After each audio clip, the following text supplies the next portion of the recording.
Okay, recording this on May 7th, 2024. A lot to talk about, specifically with Xbox closing 4 studios today, to the shock of many, because some of them are heavy hitters. I do the Friday news show on Game Ranks. I talk about gaming industry news every week. But over here on this channel, I don't talk about big industry news unless it's something that's really got me riled up or something I find interesting. And with this in particular, there's a lot to dive into. So this is kind of like raw rambling reactions, bear with me. But the news, in case you missed it, is it was announced that Xbox is shuttering 4 studios, specifically under the Bethesda banner. Alpha Dog Games and Roundhouse Games, those are support studios and mobile game studios, as well as Tango Gameworks, developers of stuff like The Evil Within, Ghostwire Tokyo, most recently Hi-Fi Rush, and developer Arcane Austin.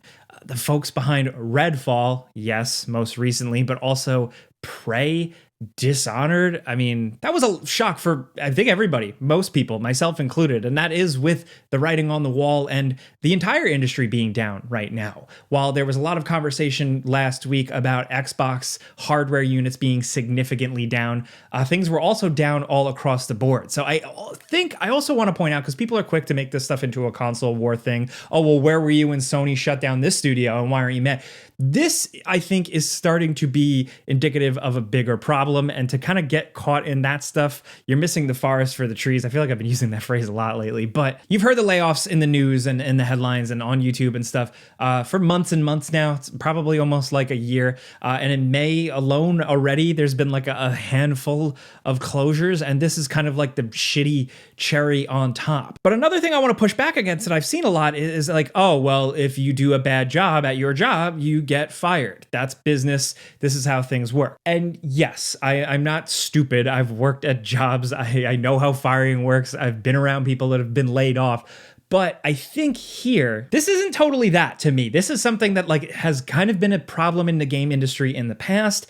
And it's interesting to see the same mistakes be made, but now on a larger scale, right? So 90s, 2000s, you had EA gobbling up studios, doing acquisitions, and then shuttering them, right? But now we have it on the scale of Xbox, or really Microsoft's billions and trillions of dollars, doing bigger acquisitions and screwing up even more. So just to go into this, the thing that really jams me up is it's weird, right? So with Redfall in particular, I did not like that game. I don't think most people did. It's not like a hot take or anything, but a studio as big as that with so many hits behind it, not all completely like massive smash hit financially, yes, but a steady studio in the past, especially with the backing of like a big corporate overlord, sometimes has a little bit of wiggle room and can have a game that is a failure. Now, I'm speaking somewhat naively. I am not in game development, but I've just been in the news and paid attention for a really long time. I've been talking about games on YouTube for like 10 years, if not more, because I lose track and my brain is broken. But like, I don't think Arcane Austin, with like Harvey Smith at the helm and all these people behind Dishonored and all these creative geniuses, right? I don't think they were just completely shuttered just because of the lack of success with Redfall, the flop that was Redfall. I think that this is a systematic issue. Again, it can be a lot with the capitalistic nature of corporations where the line always needs to go up. And, you know, with that, the executives need to crack or break some eggs or whatever. And then people and their jobs end up on the cutting room floor. But then to me, it gets even weirder because you have Tango Gameworks, another studio that seemed like on the outside, it was pretty steady, right? And then they had Hi-Fi Rush, their most recent game, which was like 4 million players on Xbox Game Pass, and it was a critical success. So yes, maybe it wasn't this smash mega hit, but to me, it was a game built from that studio, which is not the most massive studio, and it was not the most massive game. And I guess it still wasn't good enough. So what's going on there, especially in terms of like how sales are calculated and Game Pass numbers? How was that not enough? Also, I mean, to be fair, Xbox shadow dropped that game. They were like, surprise, here's an announcement, here's Hi-Fi Rush. And they didn't do a lot of like marketing or promotion or anything. That was a word of mouth game. And that was really like their one big main game to be released under the Xbox banner before, when they were just with Bethesda. They had already been working on Ghostwire Tokyo, and that was kind of like a grandfather thing where it was also on PlayStation, but this was their first thing, and it was like a small thing. So what I'm looking at here is that, you know, Xbox has only had Bethesda for 3 years-ish, and they barely even got started, and they already cut two, in my opinion, potentially powerful game development studios like right away, like super aggressively. And I say that because, like, you know that they have the financial backing to take some of those L's, take some of those hits, and do long-term investment. And now it just kind of looks like they're more interested in those big investments like Activision Blizzard. But just a couple of years ago, their version of that was this. This was Bethesda. But some of their studios barely get a game out, and they're all already on the chopping block. Now, that to me just feels really stupid. It could also be a perfect storm of a million other things. The whole industry, or many industries right now, are facing downturns. Layoffs are aplenty. Interest rates, borrowing money for these big corporations, which is like what they like to play, that's their trade, is harder right now. Investment is trickier. So things are kind of coming down. But I don't know. This one just felt extra dumb, for lack of a better word. I am not a scholar. And to go back to what I said before, with some people being like, well, like the whataboutism, like, well, what about this company, or what about this platform holder? I think with Xbox, the reason some of this reaction here is so harsh is that they've talked such a big game for so long. And, you know, I always like to kind of keep a safe distance and not believe these people too much. But the idea, and my general thought when this acquisition happened with Xbox and Bethesda, was that, like, oh, okay, at least Xbox has like an infinite money glitch, and maybe these studios can get more money and make their games better and put them out there. I was just like, okay, net positive, maybe the games will get a little better. But the reality of is that we haven't gotten a lot of games, and the ones that have come out haven't really been like, you know, barn bursters by any means. And it almost feels like, you know, with Microsoft's like investment, they're buying these properties. It's a long-term thing. It's a long-term thing, but like only a little bit, because they're cutting a lot of dead weight, you know? Again, Tango Gameworks, with its storied history, a more recent studio, but still a substantial catalog behind it. And then Arcane Austin, which, like, Jesus Christ, man. I don't know. It's so weird to say that out loud, that they're not around anymore. I'm losing my train of thought, but like, I think that's where some of this reaction is that it was like, oh, Xbox was like saying all these things. Xbox, their execs, their communications,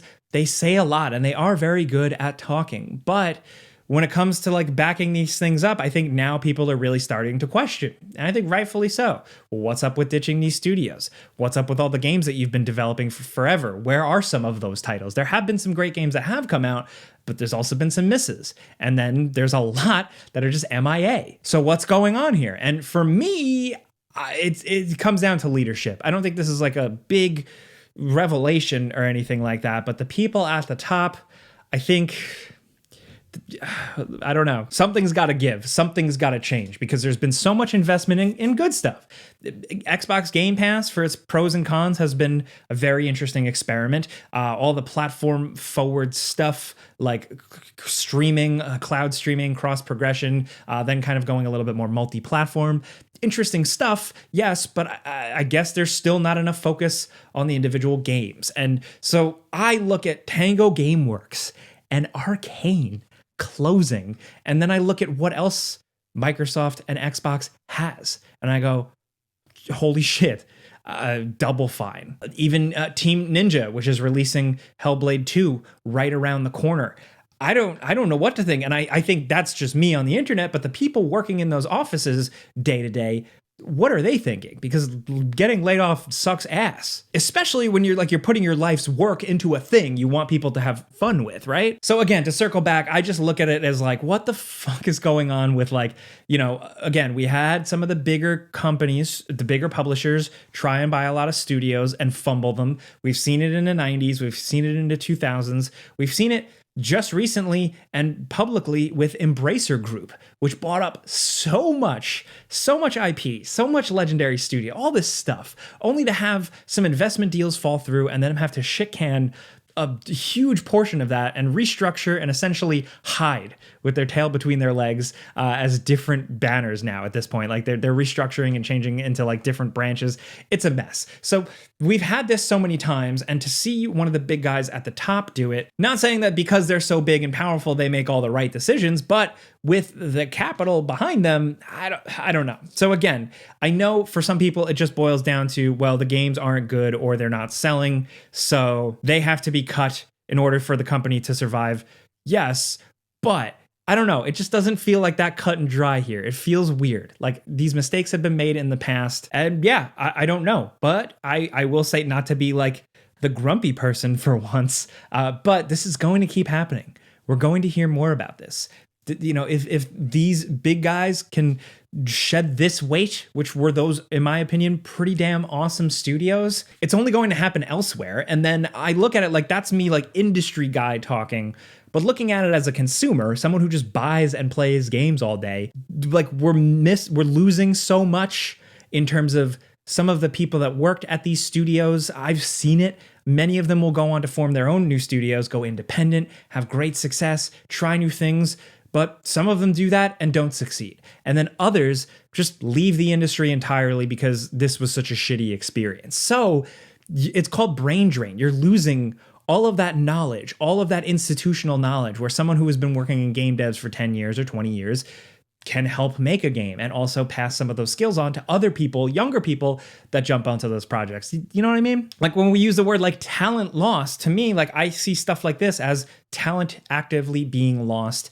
And to be kind of like just me being a consumer with my money buying games, and the harsh reality is that like, oh man, that means like there's going to be less good games to play. And I don't mean that just like, oh, there's going to be no Hi-Fi Rush 2 or there's going to be no Evil Within 3 or whatever. I don't mean that. I mean overall, collectively, just because this has been becoming such a worrying trend. So yeah, at this point, leadership change up is my thing, rethinking how they're approaching things, because they will come out and they will talk a big game and they will have things to say that seem valid, but actions speak louder than words here.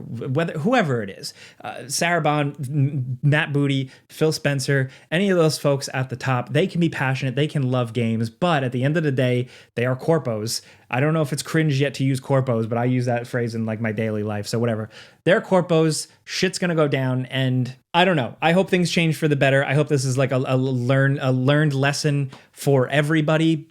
But I don't know. I'm still looking forward to some Xbox titles. I still want to see what the deal is with Fable. Wherever the hell State of Decay 3 is, Hellblade 2 is right around the corner. I'm really excited for that. But then like the actual long term of those games and the people making them and like whether or not more games will come from them, that's where I'm like, what's going on there? So again, that's all I can say as like a takeaway. Like, you know, if you're into gaming news and you clicked on this video, thank you, because a million fucking dudes that look like just like me probably made the same video. But it's fun to talk about like, oh, what's Xbox doing? Oh, they suck. Oh, they don't suck. What's going on? Why did this happen?